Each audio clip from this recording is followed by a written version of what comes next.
La Chine est cette année à la tête de la présidence du G20 et tenue précédemment par la Turquie. Notre journaliste a obtenu un entretien exclusif avec le président turc Recep Tayyip Erdogan juste après son arrivée à Hangzhou.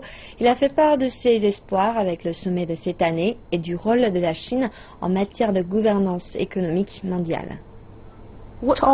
Quelles sont vos attentes quant au sommet du G20 organisé cette année à Hangzhou? Le sommet du G20 qui s'est tenu l'an dernier à Antalya fut un grand succès très fructueux. Et je crois que le sommet du G20 cette année à Hangzhou, et présidé par la Chine, permettra d'avancer et de développer davantage l'organisation. La question du chômage des jeunes et des femmes est l'un des sujets clés qui intéresse la Turquie au plus haut point, alors qu'il y a d'autres facteurs d'importance et qui posent une grande menace à la stabilité mondiale. Parmi eux, le terrorisme et aussi les crises des réfugiés dans le monde entier. Ces thèmes qui ont de grandes chances d'être discutés. Ces thèmes ont de grandes chances d'être discutés.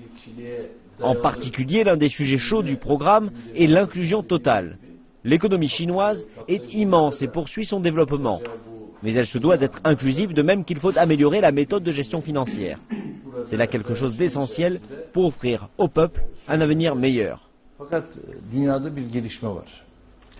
Le G20 s'est transformé, passant d'un mécanisme de réponse à la crise à une plateforme de gouvernance mondiale.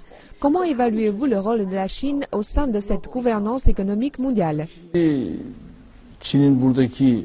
En termes de gouvernance économique mondiale, le rôle de la Chine est très important, avec des réserves en devises étrangères de 3 300 milliards de dollars et un volume commercial de 2 300 milliards de dollars, ainsi qu'un excédent commercial de 590 millions de dollars.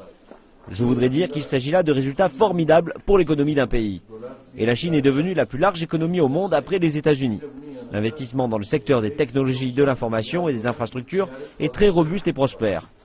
Je pense que le G20 devrait mobiliser sa capacité à établir un cadre de travail visant à l'éradication du chômage et de la pauvreté.